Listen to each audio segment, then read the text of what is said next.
Ele passou a infância em Ilhéus e a adolescência em Salvador. Os tipos populares da Bahia marcaram a sua vida. Inspiraram livros como Capitães de Areia, Gabriela, Dona Flor e Tieta. Foram traduzidos para quase todos os idiomas e adaptados para cinema, teatro e televisão. O Recordar é a TV de hoje homenageia o filho mais ilustre de Oxóssi, Jorge Amado. Voltamos a 1986 para resgatar o programa Advogado do Diabo, apresentado por Sargentelli na TV Educativa do Rio de Janeiro. Afinal, aqui, se existe memória, a fita roda. Jorge Amado, você dá sua palavra de que não conhece qualquer das perguntas que lhe serão feitas neste programa? Nem mesmo as da Zélia. Muito bem. Daqui por diante está valendo tudo. E prepare-se, Jorge. Convidamos para esta noite o escritor e acadêmico José Cândido Carvalho, a escritora Zélia Gattai, por acaso também senhora Jorge Amado, o escritor Fernando Sabino e o editor Alfredo Machado, que durante o programa farão algumas perguntas. Jorge Amado, já se disse que Villa-Lobos compunha sempre a mesma música. Que o Fellini vive fazendo o mesmo filme. E que você também escreve sempre, Jorge, o mesmo livro.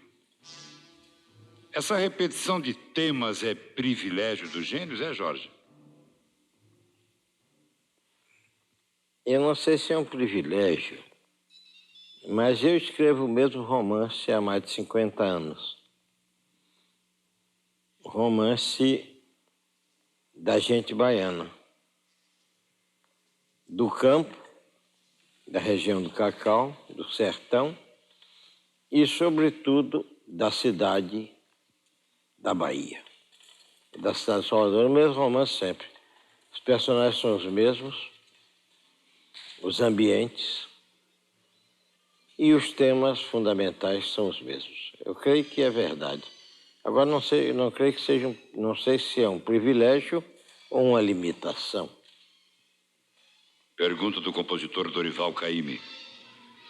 Ô Jorge, os baianos garantem que você é filho de Oxóssi e dos bons, como meu filho Danilo e o Caribé.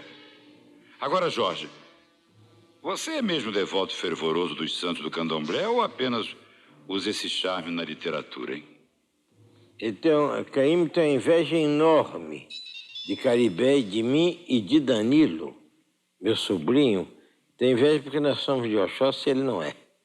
Ele é de Xangô.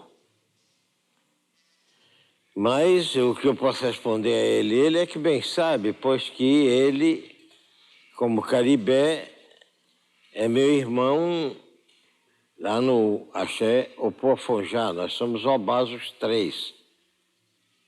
Caribé, ele e eu. Ele escreveu uma vez, Caymmi, quando recebeu o tão merecido título de doutor honoris causa da Universidade Federal da Bahia, que com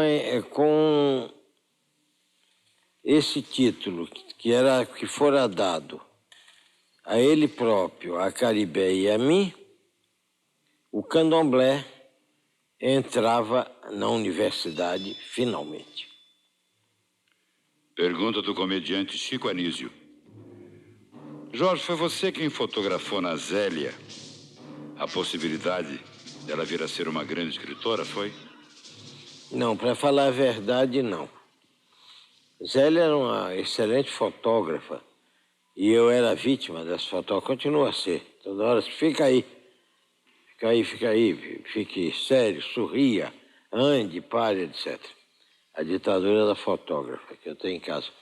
Mas foram meus filhos, sobretudo, e eu creio que um pouco os netos, porque Zélia é uma fabulosa contadora de histórias. Ela senta com os netos e começa a contar coisas, eu mesmo, de vez em quando, me vejo ali, atento, ouvindo essa história. Eu que sou incapaz. de contar uma história. Às vezes as pessoas riem quando eu digo isso, mas é a pura verdade. Eu sou incapaz de inventar uma história. Mas ela é muito ao contrário. Então os filhos viviam pedindo que ela contasse aquela história. E um dia ela me apareceu com as páginas datilografadas e me deu para ler. Ela tinha escrito uma dessas histórias a pedido dos filhos de João e de Paloma. Eu li e disse, olha, como conto eu não sou apaixonado, mas o que eu vejo é que tem nessas páginas uma imensa riqueza de vida, da vida que você viveu quando era menina, da vida de seus pais, de seus avós, desses italianos que vieram, uns de Florença, outros de Veneza, do norte da Itália, para substituir a mão de obra escrava, havia ao tempo da abolição, outros para a fundação de uma colônia anarquista no Paraná, imagina vocês. Quer dizer, uma riqueza de coisa enorme. Eu acho que se você sentar e não quiser pensar em literatura, porque se pensar em literatura isso vai lhe atrapalhar toda. Se você quiser contar a tua infância de filha de imigrantes, filha de operários, de anarquistas, em São Paulo dos anos 20, você vai fazer um livro que vai ser cheio de interesse humano e, por consequência, de interesse literário. Ela o fez, a minha colaboração é o título, eu me honro muito disso. Aliás, não só os títulos dos livros da Zélia. Os 3 que saíram até agora, os títulos eu os batizei, são meus afilhados. Não são meus filhos, são somente dela. Nesses filhos eu não tive participação, mas são meus afilhados. E aí o sucesso é imenso, né? Ela está aí, todo mundo me diz, toma cuidado e tal, eu estou concorrente, daqui a pouco te passa a perna. E eu respondo, é ótimo, porque o que eu quero é viver às custas dela. Ainda tenho esperança de ser gigolô um dia. Eu dizia há pouco ao meu querido amigo Jorge que eu tenho 2 perguntas a lhe fazer. Uma fina e insinuante, a outra curta e grossa. Como ele disse que é indiferente que eu faça primeiro uma ou outra, eu vou começar pela fina. Jorge, você é reconhecidamente um homem a favor da mulher e declaradamente um grande admirador da sua, o que, aliás, não faz mais do que a sua obrigação. Como você, inclusive, haja vista, declarou recentemente no Palácio perante o presidente da República com aquela maravilhosa declaração de amor. Consta que você começou a sua carreira literária fazendo versos de amor e, inclusive, fez alguns para Zélia. Você seria capaz de confirmar isso e, no caso afirmativo, declamar esses versos para nós? Esse sujeito não tem jeito, Fernando. Eu estava daqui vendo o perfil dele, rapaz bonito, né? Olha, Fernando, vou te dizer, eu não digo que fiz verso, cometi talvez algum verso, um horror. Fora do trabalho mesmo de romancista, onde por vezes eu sou obrigado a cometer versos numa ou noutra em função dos personagens, mas não são poemas meus, são dos personagens, eu acho que muito pouca vez eu cometi esse erro. Uma vez, há muitos anos, era muito jovem, acho que escrevi uns poemas para uma namorada que tive em Sergipe, e desse espécie pequeno livro de poemas foi feita uma edição de um exemplar que outro namorado da menina depois fez a bondade de romper, de rasgar e jogar fora. Não era muito ruim. Acho que para Zélia deve ter escrito os poemas, mas eu não sei de nenhum. E creio que, felizmente, ela tão pouco sabe de nenhum de memória. Mas namorado, você sabe como é. Namorado é capaz de todas as proezas, né? Claro. Ela não escreveu nenhum poema para mim, eu tenho uma grande tristeza disso, né? Mas eu fiz as contas para ela, mas não sei de memória, não sei nenhum. E quando eu namorava com Zélia, compreende? Eu tinha um trovador, era como aquela história Cyrano? Da peça do Cyrano de Bergerac, né? É. Eu tinha uma voz lá, era Dorival Caymmi. Eles pegaram e diziam, compadre, canta aqui para ela aquele negócio, acontece que eu sou baiano, acontece que ela não é, porque eu vim de Londres. Aí Caymmi pegava, mas não se contentava com cantar, botava aqueles olhos, ia muito além do que eu pedi, né? Aqueles olhos de malandro baiano, né? Aquela coisa toda e tal. Foi assim. Os versos contaram um pouco, mas a voz de Caymmi contou muito para que, finalmente, Zélia se rendesse aos meus protestos de amor.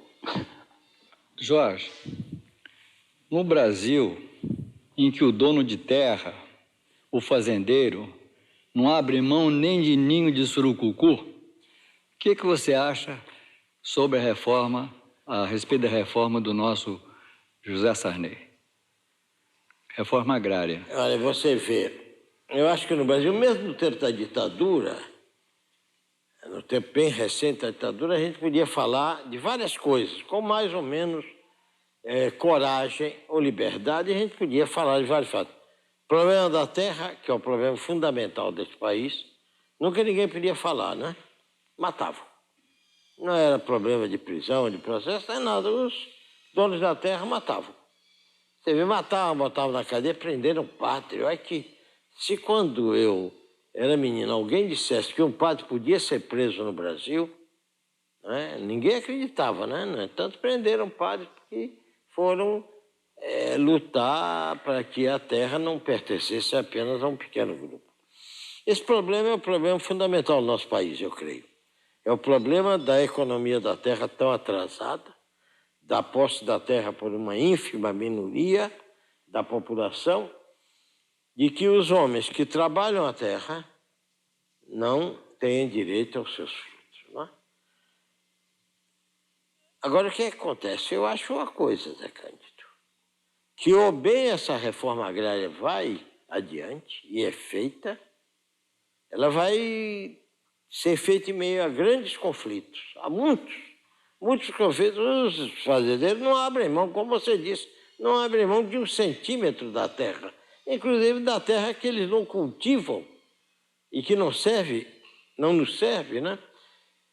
Serão grandes conflitos, mas esses conflitos não significarão nada diante dos acontecimentos que irão suceder certamente num prazo breve no Brasil, se nós não tivermos uma reforma agrária.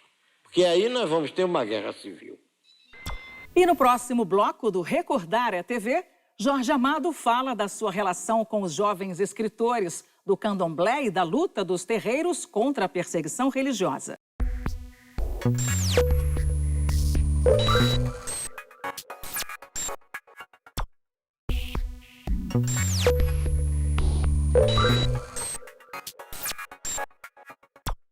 A Bahia se desnudou sob o olhar sensível de Jorge Amado. Pela primeira vez no país, os marginais, os negros e os pobres foram representados na literatura com empatia e riqueza narrativa. Depois dele, a arte e a cultura brasileira nunca mais foram as mesmas. Para homenagear o escritor, o Recordar TV reapresenta o programa Advogado do Diabo, de 1986. Afinal, aqui se existe memória, a fita roda. Jorge Amado, o ator Mário Lago faz um apelo. Jorge, várias pessoas, inclusive amigos da Bahia, já me disseram que você, nas reuniões onde se encontra, só apresenta artista plástico. Escritor, você não apresenta. Dizem as línguas dos cochichos que é para afastar a concorrência. Eu não quero acreditar numa coisa dessa, Jorge. Seria o mesmo que o Pelé recusasse a jogar com o Maradona. Agora, por favor, eu sei que isso não existe. Mas, Jorge, quer dizer de público que você apresenta escritores? Mário é um velho amigo meu, Mário Lago. Conheci toda a vida, companheiro de tantas lutas, grande ator. Mário, você bem sabe que, na verdade, eu quando sou acusado de apresentar Deus e o mundo, eu abro um jornal, às vezes me surpreendo até, a poetisa tal não sei quem, seu livro de estreia, com prefácio de Jorge Amado, isso, aquilo. Eu nem sei quantos prefácios eu escrevi. Eu escrevi muitas apresentações de pintores também, não entendo nada de pintura, tampouco de literatura, mas tem uma coisa, eu não sou crítico literário, não é? Só que eu não tenho a menor responsabilidade. E com essa responsabilidade, os sujeito vem lá, pede um jovem e tal, eu apresento. Hoje eu apresento menos porque não tenho tempo, né? E vivo menos aqui. Não sou escritor como pintor, hoje o número é menor. Mas os escritores, quando vêm em geral, sobretudo os jovens, eles não querem só apresentação. Eles querem que a gente leia, dê uma opinião favorável. Se você disser que não gostou, ninguém fica contente, né? E quer que você escreva o prefácio que arranje editor, o que é muito mais difícil do que escrever o prefácio. Mas eu faço o que posso. Eu creio que nossa obrigação, daqueles que tivemos sucesso, é ajudar os jovens, né? E eu procuro ajudar. E diga ao Alfredo Machado aí e os outros editores que eu vivo enviando originais de todo tipo, né? De poesia, de romance, de tudo. Jorge, o presidente Sarney assinou recentemente o decreto que instituiu a Casa de Cultura de Jorge Amado.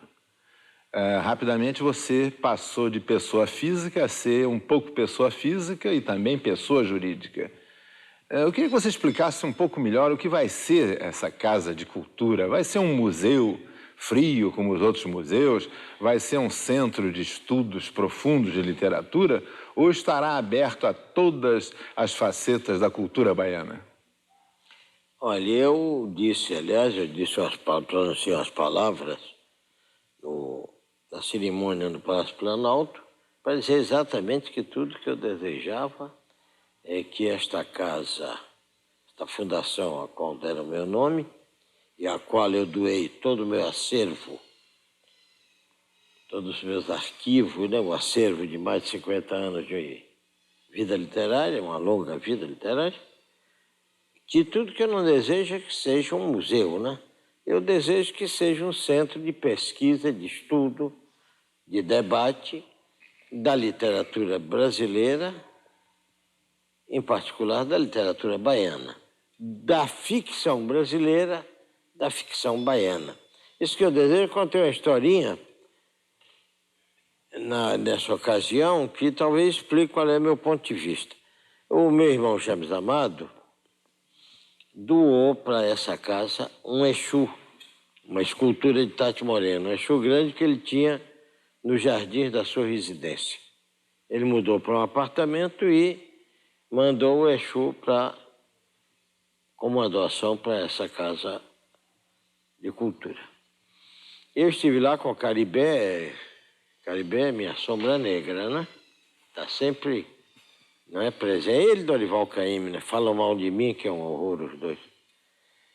Aí eu e o Caribé fomos lá com outras pessoas, com a Jacir Oswaldo e outros amigos, para ver a questão da colocação e tal.